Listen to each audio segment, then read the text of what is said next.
हिंदू धर्म विश्व का सबसे पुराना धर्म है। यह कितना प्राचीन है उसका अनुमान लगाना तो असंभव है। यहाँ पर करोड़ों की संख्या में देवी देवताओं को पूजा जाता है। हिंदू धर्म के ही समान ग्रीक धर्म भी बेहद प्राचीन है। वैसे तो इन दोनों धर्मों में कोई खास रिश्ता नहीं है, परंतु ना चाहते हुए भी दोनों में कोई समानताएं जरूर नजर आती हैं। आज हम इन्हीं समानताओं पे बात करेंगे।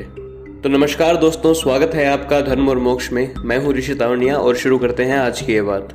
हिंदुइज्म और ग्रीक माइथोलॉजी में इतनी समानताएं हैं कि एक बार तो आपको लगेगा कि ये दोनों धर्म अलग अलग है या नहीं, और क्या ये दोनों धर्म एक ही है। सभी समानताओं को जानने के लिए वीडियो को अंत तक देखें। तो दोस्तों, पहली समानता है भगवान श्री कृष्ण में और ग्रीक माइथोलॉजी के अकीलीज में। दोनों की ही मृत्यु एड़ी में तीर लगने की वजह से हुई थी।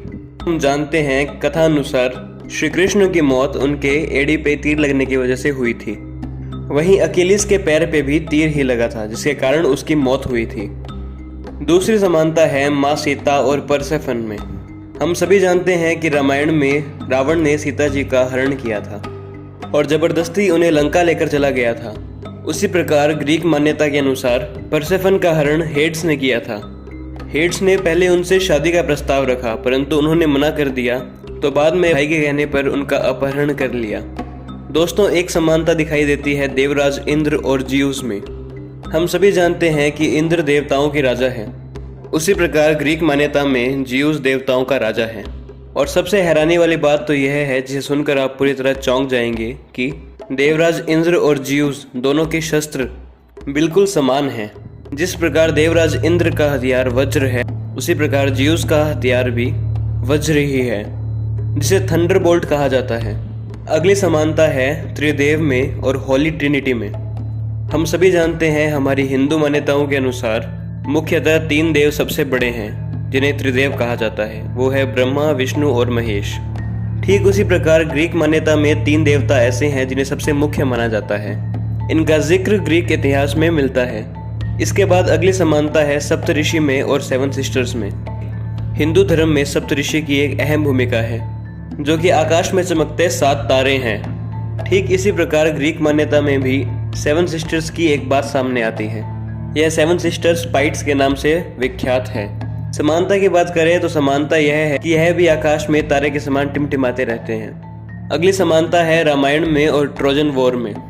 रामायण तो हम सब ने सुनी या देखी है, परंतु रामायण और ग्रीक मान्यता की ट्रोजन वॉर में भी एक समानता है।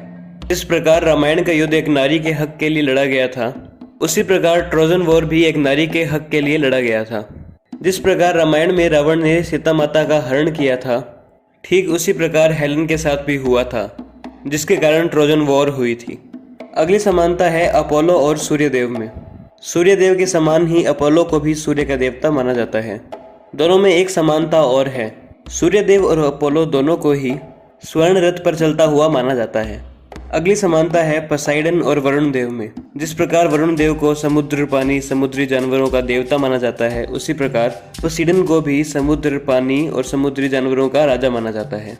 सबसे हैरानी वाली बात तो यह है कि पोसाइडन को इंग्लिश भाषा में नेपच्यून कहा जाता है और जिसे हिंदी में वरुण ही कहा जाता है।